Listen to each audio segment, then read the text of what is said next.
السلام علیکم۔ میں ہوں آپ کا ہوسٹ سلیم بن محمد رفیع اور یہ ہے میری یوٹیوب چینل۔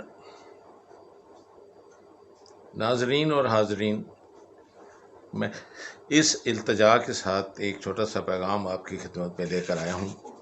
امید ہے کہ آپ اسے سنیں گے اور سننے کے ساتھ اس پہ آپ کو یہ احساس ہوگا کہ اللہ تعالیٰ نے ہمارے لیے زندگی گزارنے کے لیے کیسے کوڈ آف کانٹیکٹ میں ایک چھوٹی چھوٹی سی مختصر جو چیزیں ہمیں کیا کرنا چاہیے، بولنا کیسے چاہیے، چلنا کیسے چاہیے، بڑوں کے ساتھ کیسے گفتگو کرنی، چھوٹوں کے ساتھ کیسے کرنی ہے، یہ کس طرح سے ہمیں اس قرآن پاک کے جو 114 صورتیں نازل ہوئیں 30 پاروں میں، اس میں یہ جگہ جگہ یہ ہمیں بتایا۔ تو میں شروع کر کے اس کو مختصر اور اسے آسان بنانے کے لیے ایک کی خدمت میں عرض کر رہا ہوں کہ تاکہ اس کو بچے بھی جو 7-8 سال کے ہوتے ہیں سے لے کر جب آپ جوان ہوتے ہیں اس وقت، اور یہ بہت سارے سوال آپ کی نظر میں آتے ہیں کہ بھئی آپ عربی پڑھتے جاتے ہیں، سپارہ پڑھتے ہیں، لیکن آپ ڈھونڈتے ہیں کہ یار اس میں میرے لیے میں جو ڈے ٹو ڈے جو میرے کام ہے اس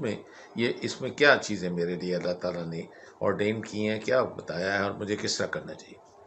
تو ایک بہترین معاشرے کے لیے یہ جو اللہ تعالیٰ اپنے پیغمبروں کے ذریعے پیغام بھیجتے ہیں اور مختلف اوقات میں مختلف کتابیں بھیجی ہیں، تو اس کی تشکیل یہ قرآن پاک کے تقریباً میں 100 مختصر مگر انتہائی مؤثر جو پیغامات ہیں وہ میں آپ کی خدمت میں عرض کرتا ہوں۔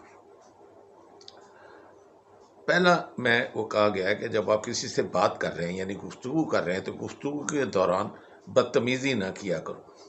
اب یہ سورہ بقرہ آیات نمبر 83 یعنی 8 اور 3 83 جیسے ہم کہتے ہیں، یہ اس میں یہ اللہ تعالیٰ کی طرف سے پیغام آیا، اور آپ کو معلوم ہے کہ سورہ بقرہ جو ہے یہ پہلے 3 سپاروں میں ہے، یعنی پہلے سپارے میں، دوسرے میں اور تیسرے میں۔ تو وہیں یہ دیکھیں کہ اللہ تعالیٰ نے کس طرح سے ہم نے جو بات کرنی ہے، بولنا ہے، گفتگو دوسروں کے ساتھ کرنی ہے، چاہے اپنے ماں باپ سے کریں، بہن بھائیوں سے کریں، دوستوں سے کریں، شاگردوں سے کریں، استادوں سے کریں، مریضوں سے کریں، یعنی جس کے ساتھ بھی کریں تو اس کے لیے ایک کوڈ آف کانٹیکٹ دیا ہے کہ اس میں تمیز سے بات کریں، بدتمیزی نہ کریں۔ اچھا، دوسرا ہے کہ غصے کو قابو میں رکھیں۔ یہ سورہ آل عمران کی آیت نمبر 134 میں اس کا ذکر ہے، اور اللہ میاں نے اس صورت میں یہ آپ کو معلوم ہے کہ آپ کے پہلے شروع کے ہی اس پاروں میں یہ آ جاتی ہے، سورہ بقرہ کے بعد یہ سورہ آل عمران آتی ہے۔ تیسرے نمبر ہے کہ دوسروں کے ساتھ بھلائی کرو۔ اب بھلائی آپ دیکھیں، اگر وہ ضرورت مند ہے تو اس کی ضرورت پوری کر دیں، اگر وہ رو رہا ہے تو اس کو تھوڑی سی تسلی تشفی دے دیں، اگر وہ بیمار ہے تو اس کی مدد کر دیں، اگر وہ مقروض ہے تو اس کے قرض میں بات کر دیں، اگر وہ بھوکا ہے تو اس کو کھانا دے دیں۔ تو یہ چیزیں دیکھیں کس طرح سے اللہ تعالیٰ نے اس کلام پاک میں ہمارے لیے اس جگہ جگہ بتائی ہیں۔ اب کیونکہ ہمیں سارا قرآن پاک ہم پڑھتے ہیں جو پڑھنا چاہیے، لیکن یہ کہا گیا ہے کہ اسے تھوڑا تھوڑا پڑھتے رہا کرو، کیونکہ تاکہ آپ کی جو زندگی ہے اس میں اس سے آپ ڈائریکشنز لے کر اس پر عمل کریں تو آپ کو ایک بہت اچھی آپ زندگی، ایک اچھی آپ طرح اپنے آپ کو کر سکیں گے، اور ظاہر ہے کہ پھر ایک وہ معاشرہ بھی ایک صحت مند معاشرہ ہو۔ تو دوسروں کے ساتھ بھلائی کرنا جو ہے وہ سورہ القصص آیت نمبر 77 میں ہے، اور چوتھے نمبر پر یہ کہا گیا ہے کہ تکبر نہ کرو، یہ سورہ نحل آیت نمبر 23 میں ہے۔ تو بہت سارے ہم لوگ کہتے ہیں تو جانتا نہیں میں کون ہوں، تو یہ ایک تکبر ہے، بڑی اونچی آواز سے آپ دوسرے کی آواز کو سپریس کر دیتے ہیں، یہ بھی ایک تکبر ہے۔ دوسروں سے اوپر اٹھ کے بڑی گاڑیوں پہ بیٹھنا چاہتے ہیں، یہ بھی ایک تکبر ہے، اور دوسروں کو اس قابل یعنی انسان ہی نہ سمجھنا، یہ بھی ایک تکبر ہے۔ تو تکبر کی کئی جو قسمیں ہیں آپ کو اپنی زندگی میں نظر آئیں گی، تو اس سے آپ پرہیز کریں۔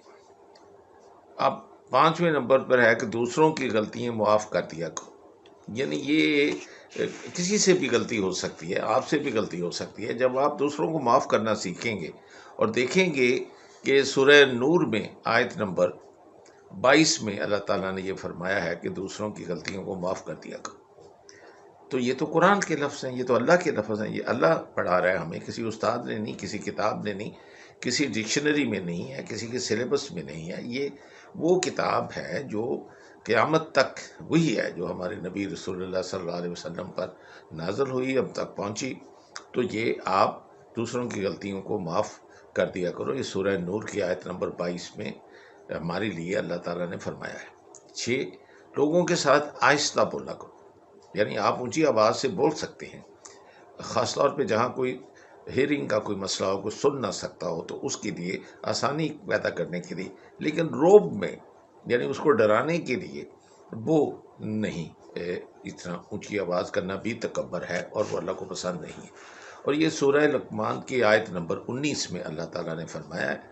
اور اس لیے پھر میں وہی بات دہراؤں گا کہ یہ اللہ تعالیٰ کہہ رہا ہے، تو اس لیے جب اللہ تعالیٰ ایک چیز ہمیں ہدایت دے رہا ہے اور اپنے قرآن پاک کے ذریعے یہ ہم تک پہنچا رہا ہے، تو ہمیں اس پر عمل کرنا چاہیے. لوگوں کے ساتھ آہستہ بولا کرو، جیسے میں نے عرض کیا، یہ سورہ لقمان کی آیت نمبر 19 میں ہے. اور پھر اس کے آگے 7ویں نمبر ہے کہ اپنی آواز نیچی رکھا کرو. یہ وہی بات ہے جو پھر سورہ لقمان کی آیت نمبر 19 میں ہے کہ دونوں چیزوں کا انسان کو اللہ تعالیٰ نے کہہ دیا ہے کہ بولا کیسے کرو اور آواز کو کیسے نیچے رکھا کرو. 8ویں نمبر پہ ہے کہ دوسروں کا مذاق نہ اڑایا کرو. یہ سورہ الحجرات کی آیت نمبر 11 میں ہے. تو پھر آپ کو دیکھیں کہ میں قرآن پاک کی ہی صورتوں کا ذکر کر رہا ہوں اور آیت نمبر اس لیے دے رہا ہوں کہ جس کو کوئی اس کے لیے فردر کوئی پتہ کرنا ہو تو وہ قرآن پاک کھول کر اس میں یہ پڑھ سکتا ہے اور اپنے جو عمل اس کے زندگی میں کرنے ہیں اس کو اس کے مطابق ڈال سکتا ہے. 9ویں نمبر ہے کہ والدین کی خدمت کیا کرو. بہت سارے لوگ اس کے اوپر یہ بحث مباحثہ کرتے ہیں کہ یار ہم تو ان کے ساتھ رہتے ہیں، ہم یہ کرتے ہیں، یعنی بڑائی کرتے ہیں، میں تو ان کے یہ کرتا ہوں. بھول جاتے ہیں کہ جب نہ وہ بول سکتے تھے، نہ اب جا کر اپنے آپ کو صاف کر سکتے تھے پیشاب کر کے اور بہانہ کر کے، تو وہ کس طریقے سے ان کی پیٹھ صاف کرتے تھے، ان کو پھر پیمپرس باندھتے تھے، خشک رکھتے تھے، دودھ دیتے تھے، کھانا دیتے تھے، پھر پہلا قدم چلنا سکھایا، پہلا لفظ بولنا سکھایا. وہ سب باتیں بھول جاتے ہیں. کس طرح سکول لے کر جاتے تھے، کس طریقے سے کھانا دیتے تھے، کپڑے اچھے اچھے بنا کر دیتے تھے. اور جب ان سے یہ کہا جاتا ہے، اور اللہ تعالیٰ کہہ رہا ہے، یہ سورہ الاسراء آیت نمبر 23 میں کہہ رہے ہیں کہ والدین کی خدمت کیا کرو. ارے ان کو خوش رکھا کرو، ان کی خدمت کیا، ان کے پاس بیٹھا کرو، ان سے بات کیا کرو. اور جو ایک ادب کو ملحوظ خاطر رکھا کرو. یہ دیکھو کہ والدین کی خدمت کرنے کے لیے اللہ تعالیٰ نے کس طرح سورہ الاسراء کی آیت نمبر 23 میں فرمایا ہے کہ ان کی خدمت کیا کرو. پھر ہے کہ والدین سے اف تک نہ کرو. یہ سورۃ الاسراء کی آیت نمبر 23 میں ہے، یہ اسی آیت کے آگے گیا ہے. اور 11ویں ہے کہ والدین کی اجازت کے بغیر ان کے کمرے میں داخل نہ ہوا کرو. آپ یہ سوچ لیں کہ یہ اللہ تعالیٰ قرآن پاک میں کہہ رہا ہے، اسی قرآن پاک میں جسے آپ کو نماز کے لیے کہہ رہا ہے، اسی قرآن پاک میں جس لیے آپ کو وہ صدقہ خیرات کے لیے کہہ رہا ہے، اسی قرآن پاک میں جس میں وہ قیامت کا ذکر کر رہا ہے، اسی میں جو توبہ کا ذکر کر رہا ہے، اسی میں جو وہ جہنم اور جنت کا ذکر کر رہا ہے. تو آپ یہ کیسے کر سکتے ہیں کہ پیس میل کچھ تو اس کی جو آیات ہیں اس پر تو عمل کریں، اس کو تو یہ سمجھیں کہ یہ میرا مذہب ہے، میرا ایمان ہے اور یہ سنت رسول اللہ. ارے ایک ایک لفظ جو قرآن پاک میں آیا ہے وہ رسول اللہ نے امانت جو تھی وہ ہمارے تک پہنچا دی ہے. تو ہمیں یہ نہیں کرنا چاہیے کہ صرف ریچولز، صرف نماز تک، روزے تک محدود کر کے، اور جو ہمارا ٹوٹل لائف کا جو کانٹیکٹ ہے وہ سے آری ہو. یعنی وہ چیزیں جو بہت ضروری ہیں وہ نہیں کریں. تو والدین کی اجازت کے بغیر ان کے کمرے میں بھی داخل نہ ہوا کرو. سورہ النور کی آیت نمبر 58 میں. اب 12ویں نمبر پہ ہے کہ جب لین دین کرو، بہن بھائی سے چاہے کرو، چاہے کسی اپنے جو گاہک ہے اس سے کرو، یا کسی اور مریض سے کرو، یا اپنے کولیگ سے کرو، تو لین دین کا حساب لکھ لیا کرو. یعنی اللہ تعالیٰ خود ہماری بھلائی کے لیے کہہ رہا ہے، اس لیے لکھ لیا کرو. یہ سورہ البقرہ کی آیت نمبر 282 میں اس بات کا ذکر ہے کہ لکھ لیا کرو، تاکہ بعد میں اگر آپ کہیں یار مجھے یاد نہیں ہے میں نے تم سے کیا لیا تھا یا تمہیں کیا دینا ہے، تو اس سے بہتر ہے کہ جو اللہ تعالیٰ قرآن پاک میں مدد کر رہا ہے اور بتا رہا ہے وہ ہم کیا کریں. 13ویں نمبر ہے کہ کسی کو اندھا دھند کسی کی تقلید نہ کرو. اگر کوئی کالج میں یا پالیٹکس میں یا وہ کسی بڑی پوسٹ پر ہے، اگر وہ ایک ایسا عمل کرتا ہے اور کچھ لوگ اس کے پیچھے لگ جاتے ہیں بھیڑ کی بکریوں کی طرح، تو آپ اندھی تقلید بلائنڈلی اس کو فالو نہیں کریں، آپ سوچیں، اور ڈائریکشن لینے کے لیے آپ کے پاس یہ سب سے بڑی کتاب ہے، کتاب العمل، جو خدا کی کتاب ہے، جو اللہ تعالیٰ نے ہدایت کی کتاب ہمارے پر بھیجی ہے۔ اس کے اوپر صرف اچھاڑ چڑھا کر اس کو پڑچھتی پہ نہ رکھیں، خدا کے واسطے اس کو کھولیں، پڑھیں، اور صرف عربی نہیں پڑھیں، اس کا ترجمہ پڑھ کے دیکھیں، تو آپ کو ملیں گے کہ ایون یہ چھوٹی چھوٹی باتوں کا وہاں آپ کو جواب ملے گا۔ تو کسی کے ساتھ اندھا جو کسی کی تقلید نہ کرو، یہ سورہ الاسراء کی آیت نمبر 36 میں ہے۔ اگر مقروض مشکل وقت سے گر رہا ہو تو اس سے ادائیگی کے لیے مزید وقت دے دیا کرو، یہ سورہ بقرہ کی آیت نمبر 280 میں ہے۔ تو دیکھ لیں، کوئی بھی قرض آپ کو بہن دے سکتی ہے، بھائی لے سکتا ہے، کولیگ لے سکتا ہے، آپ کا جو کام آپ کے ساتھ کرنے والا ہے وہ لے سکتا ہے، تو اس کو یہ شفقت، اس کو یہ مہربانی، اس کو یہ ضرور دو۔ اللہ کا فرمان ہے کہ وہ اس کے نہیں، اس وقت وہ آپ کا قرضہ ادا کر سکتا، تو اس کو شفقت کے ساتھ اور وقت دے دیا کرو، مزید وقت دے دیا کرو، یہ اللہ اس پہ خوش ہوگا۔ اللہ تعالیٰ خود قرآن میں یہ تمہیں کہہ رہا ہے، اور سورہ بقرہ کی آیت نمبر 280 میں اس کا ذکر ہے۔ 15 میں ہے کہ سود نہ کھایا کرو۔ آپ پیسے دو تو کہو کہ دے، میں 100 روپیہ دے رہا ہوں، لیکن واپس میں سال کے بعد تیرے سے 150 لوں گا یا 200 لوں گا، وہ صریحاً حرام ہے، سود ہے، اللہ کے ساتھ جنگ ہے، یہ نہیں کیا کرو۔ یہ سورہ البقرہ کی آیت نمبر 278 یعنی 278 میں اس بات کا ذکر ہے۔ تو اس لیے یہ نہیں کہ یہ کوئی اسلامک بینک والا کہہ رہا ہے، یا یہ کوئی مولوی کہہ رہا ہے، یا جمعے پہ آپ سن کر آئے ہیں، نہیں، یہ قرآن پاک کی اس کتاب میں یہ ہے جس کتاب میں نماز کا ذکر ہے، جس کتاب میں موت کا ذکر ہے، جس کتاب میں جنت اور جہنم کا ذکر ہے۔ تو یہ کیسے آپ کچھ کو تو مان لیں اور اس پہ اثر کریں اور اس پہ عمل کریں، اور کچھ پہ نہیں کریں تو نہیں کریں۔ یہ اس لیے میں آپ کی خدمت پہ یہ کر رہا ہوں۔ 16 نمبر پر ہے کہ رشوت نہ لو، یعنی کوئی اگر آپ کے کوئی فیور، آپ سے غلط کام کرانے کے لیے آپ کو پیسے دے یا آپ کے کوئی فیور کرے تو یہ مت کرو۔ یہ سورہ المائدہ آیت نمبر 42 میں اس سے منع کیا گیا ہے، یعنی رشوت سے منع کیا گیا ہے۔